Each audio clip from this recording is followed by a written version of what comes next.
Hello，大家好，歡迎返嚟我嘅 channel，我係謝你。每晚放工返到屋企都係食飯，係咪會覺得有啲悶呢？不如今日我哋嚟煮個米粉啦。咁煮米粉就梗係要準備米粉啦。咁我呢度呢，就準備咗3個嘅米粉嘅。咁我呢，就比較偏愛用呢一個滿字頭嘅牌子嘅米粉噶喎。另外呢，我會用200個 gram 嘅韭菜嚟代替蔥嘅，因為韭菜佢有好獨特嘅辛香味啦，用嚟搭配米粉呢，就可以令到個米粉嘅口感變得非常之清爽啦。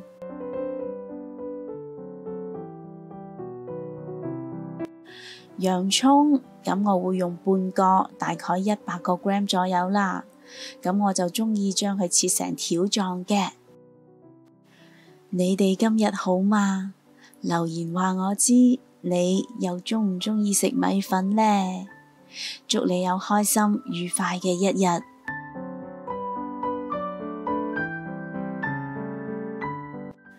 仲有大概300個 gram 左右嘅蝦仁啦。咁我今日用嘅係苦蝦仁啦，因為佢嘅味道比較鮮甜，同埋肉質呢會比較緊緻嘅。咁至於蔬菜方面呢，我就會用大概300個 gram 左右嘅椰菜啦，同樣地都係將佢切成條狀嘅。同埋我會將呢一個食譜嘅所有食材用料 list 咗喺影片嘅最後啦。若果你都鍾意食米粉嘅話，請你將影片睇到最後就可以一目了然㗎啦。咁因為椰菜佢有降膽固醇同埋抗氧化嘅功效啦，所以呢，我都經常用椰菜嚟搭配唔同嘅菜式㗎喎。今日嘅肉類呢，我就會選用叉燒嘅，同埋呢，我買叉燒嘅時候都拜託咗燒臘檔嘅師傅幫我將佢切成條狀啦，咁我又可以慳返啲功夫啦。至於調味方面，我會用1個茶匙嘅糖啦，2個茶匙嘅椰漿咖喱醬，3個茶匙嘅豉油，2個茶匙嘅蠔油，同埋300 ml 左右嘅清水嚟校呢一個醬汁嘅。若果你對我嘅食譜有任何疑問嘅話，請你將個問題寫低喺下邊評論區嗰度啊！我係非常之咁樂意同大家一齊討論㗎。用個中大火將1個湯匙左右嘅油燒熱咗之後，將洋蔥同埋蝦仁一齊倒落個鑊度炒香佢。我要利用洋蔥嘅香味劈走蝦仁嘅腥味，同埋呢增加蝦仁嘅香味嘅。翻炒咗大概2分鐘左右啦。而家已經聞到勁香嘅洋蔥同埋蝦嘅香味啦。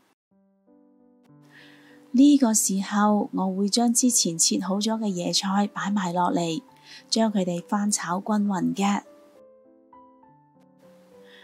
大概1分鐘之後，再將個醬汁倒埋落嚟。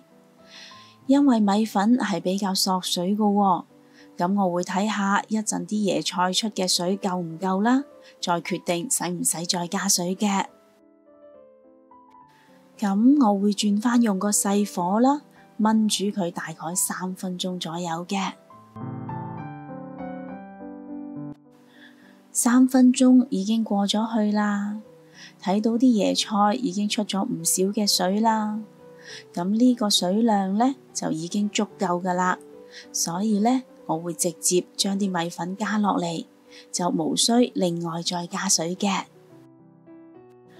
若果各位係用其他蔬菜，水量唔夠嘅話，咁喺呢一個時候呢，可以加入100 ml 左右嘅清水或者係雞湯都得嘅。務求唔好令到啲米粉一下就索乾晒啲水，咁樣個米粉就會好易燶㗎啦。呢個時候呢，我會將叉燒擺落啲米粉嘅上面啦，因為我唔想啲湯汁令到叉燒嘅味道減淡，所以呢，我會有啲叉燒放喺上面先嘅。先用大火將個湯煮翻滾之後，再轉用細火燜煮佢5分鐘。哇，好香啊！睇下啲米粉已經差唔多嗦晒啲湯汁啦，啲米粉已經變到脹卜卜、閃靈靈咁，係咪睇到都已經好想食呢？最後加埋啲韭菜落嚟啦，因為韭菜煮得耐就會變韌嘅，同埋呢香味會流失噶喎，所以呢，我落咗韭菜之後就會快手炒佢30秒左右就可以上碟噶啦。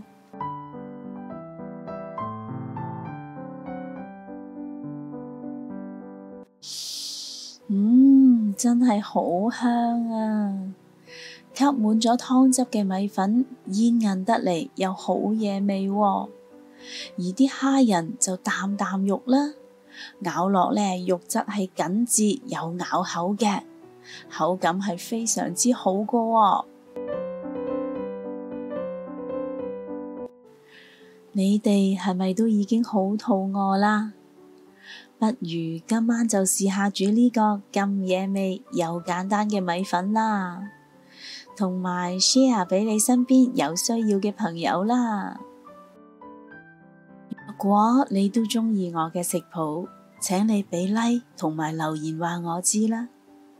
記得訂閱我嘅 channel， 順便撳埋隔離個鐘仔啦。多謝晒你嘅收睇，我哋下一個食譜再見啦，拜拜。